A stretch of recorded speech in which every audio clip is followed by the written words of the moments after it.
বিসমিল্লাহির রহমানির রহিম। আসসালামু আলাইকুম। সবাই কেমন আছো? আশা করি আল্লাহর অশেষ রহমতে সবাই খুব ভালো আছো। নতুন আরেকটি ব্লগ নিয়ে চলে আসলাম। আশা করি তোমাদের ভালো লাগবে, আর ভালো লাগলে অবশ্যই ভিডিও শুরুতে একটা লাইক দিয়ে ভিডিওটি দেখা শুরু করবে। আর যে সকল বন্ধুরা আমার চ্যানেলটি এখনও সাবস্ক্রাইব করনি তারা প্লিজ সাবস্ক্রাইব করে সুন্দর একটা কমেন্টস করে দিবে, ইনশাল্লাহ আমিও তোমাদের বন্ধু করে নিব। তো এই যে আবারও অনেক দিন পর ছাদে যাচ্ছি। আসলে ছাদে প্রতিনিয়ত আমার যাওয়া হয় না, মাঝে মধ্যে যাই। তো আজকে যে শুক্রবারের দিন তোমাদের ভাইয়াকে নিয়ে ছাদে এসেছি। তো বিকালবেলা ছাদে এসে দেখছিলাম যে ছাদের কি অবস্থা। এখানে আমাদের আম গাছে দুটো আম ছিল, একটা তো আমরা নিয়ে গিয়েছি, আর একটা কেউ সম্ভবত পেড়ে নিয়েছে, আর একটা আম আছে। এদিকে যে আমি কিছু মিষ্টি কুমড়ার বীজ লাগিয়েছিলাম, মাশাল্লাহ দিলে গাছগুলো হয়েছে। যাক আলহামদুলিল্লাহ, দেখা যাক কত বড় হয় গাছগুলো। তো এই যে ছোট ছোট ঘাসগুলো আমি উঠিয়ে ফেলছি, ছোট ছোট ঘাস।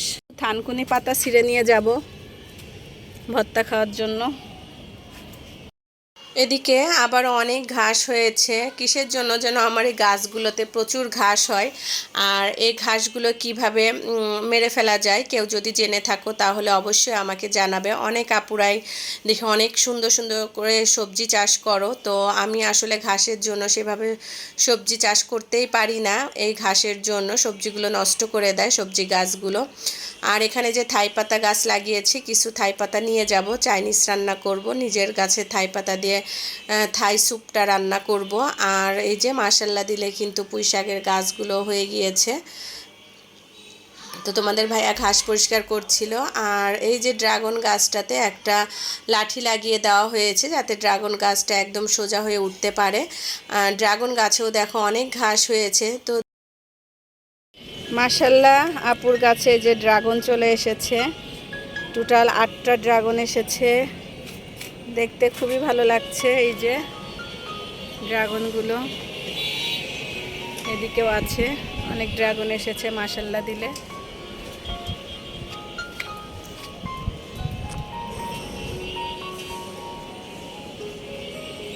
এদিকে আপু কিছু ভেন্ডি গাছ লাগিয়েছে, ভেন্ডি গাছে ভেন্ডি আসছে, যে একটা ভেন্ডি এসেছে।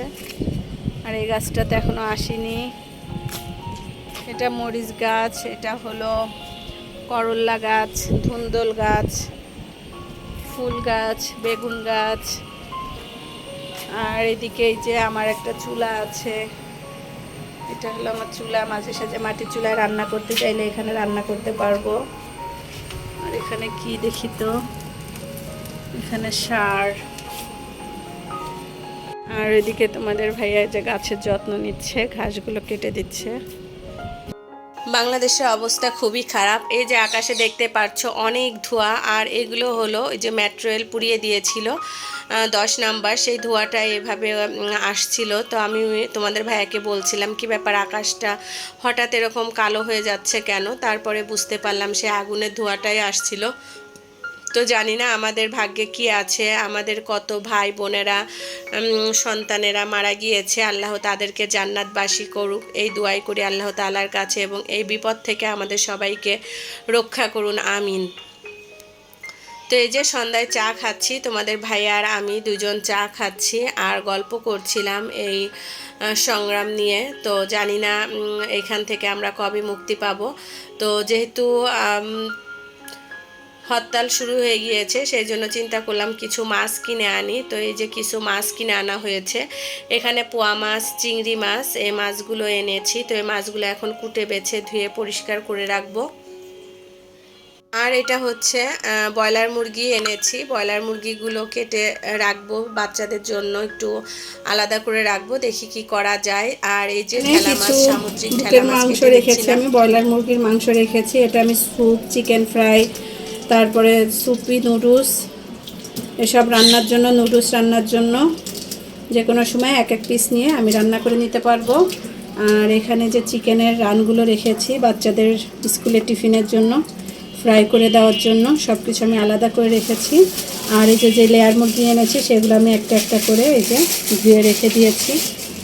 আর এখানে রেখেছি যে এই ব্রয়লার মুরগির কিছু অংশ ছিল হাড় গোড়, সেগুলো এই যে এখানে 2 পলিথিন রেখে দিয়েছি। আর এই যে লইট্টা মাছও আমার কুটে ধোয়া রেডি। এই হলো আমার রাতের বাজার গোছানো কমপ্লিট। মাশাল্লাহ, কত সুন্দর বৃষ্টি হচ্ছে, বাহিরে অনেক সুন্দর বৃষ্টি পড়ছে।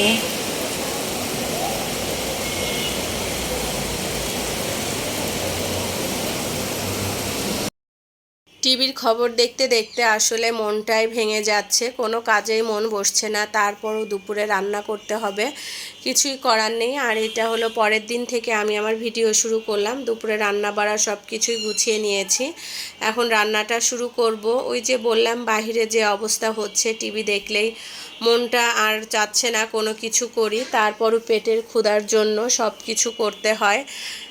তো এদিকে দুপুরে কিছু হালকা পাতলা রান্না করব। আসলে রান্না করতে ইচ্ছা করছে না, ভিডিও করতে ইচ্ছা করছে না, তারপরও ওই যে নিয়মিত যেহেতু ভিডিও দেওয়া শুরু করেছি, তো একদিন মিস হয়ে যাবে। তারপর নেটের জন্য মাঝে মধ্যে আমার ভিডিও কিন্তু মিস হয়ে যাচ্ছে, আমি ঠিক টাইম মতো তোমাদের সাথে ভিডিও শেয়ার করতে পারছি না। এরকম কাদের হচ্ছে অবশ্যই জানাবে, আমার বাসার নেট কিন্তু এখনও ক্লিয়ার হয়নি। তো এদিকে কথা বলতে বলতে কিন্তু আমার রান্না প্রায় শেষের দিকে। চিংড়ি মাছ ভুনা করে নিয়েছি, লতি দিয়ে পুঁই শাক দিয়ে রান্না করছি, চিংড়ি মাছ দিয়ে পুঁই শাক দিয়ে রান্না করছি, আর লতি দিয়ে চিংড়ি মাছ। মূলত এই 3টা রেসিপি আজকে রান্না করা হবে। তো ওই যে রান্নার কথা বলতে যে বাহিরের কথা চলে আসছে, অনেক ভুল ত্রুটি হতে পারে, প্লিজ সবাই ক্ষমা সুন্দর দৃষ্টিতে দেখবে। আর বাসায় যেহেতু গ্যাসের প্রবলেম আছে, রান্না করতেও কিন্তু অনেক সমস্যা, চারিদিকে সমস্যা নিয়ে আমরা আছি। তারপরও আমরা একটু স্বাধীন বাংলাদেশ চাই, আমরা একটু স্বাধীনভাবে চলতে চাই। আসলে এরকম গণ্ডগোল আর ভালো লাগছে না। বাচ্চাদের স্কুল কলেজ পড়ালেখা তো একেবারেই বন্ধ হয়ে গিয়েছে। জানি না ছেলে মেয়েদের ভাগ্যে কি আছে, ওরা কি শিক্ষা গ্রহণ করবে বা কি বা ওদের ভিতরে তৈরি হবে, একমাত্র উপর আল্লাহ তাআলাই জানেন। তো সবাই আমরা বেশি বেশি করে দোয়া করব আমাদের বাচ্চাদের জন্য, এই দুনিয়ার সকল বাচ্চাদের জন্য আল্লাহ তাআলা যেন বিপদ থেকে আমাদের খুব দ্রুত মুক্ত করেন। আর এই যে আমি কিছু থাই পাতা এনেছিলাম, এখন থাই স্যুপ রান্না করব সন্ধ্যার নাস্তা বাচ্চাদের জন্য।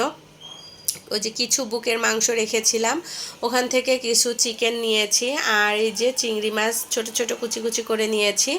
এগুলো দিয়েই আমি আজকে চিকেন স্যুপটা, থাই স্যুপটা তৈরি করব। খুবই সিম্পলভাবে এভাবে চিকেন থাই স্যুপ তৈরি করে দেখবে, আসলে অনেক মজা লাগে। আমার বাচ্চারা খুব পছন্দ করে, তোমাদের ভাইয়াও খুব পছন্দ করেছে, আর খেতে কিন্তু সম্পূর্ণ দোকানের মতনই লেগেছে। এখানে চিকেন, মটরশুঁটি, ক্যাপসিকাম, গাজর, আমি রসুন এগুলো সবগুলোই ভেজে নিচ্ছি। কিছুটা চিংড়ি মাছও দিয়েছি, এগুলো হালকা একটু ফ্রাই করে নিব।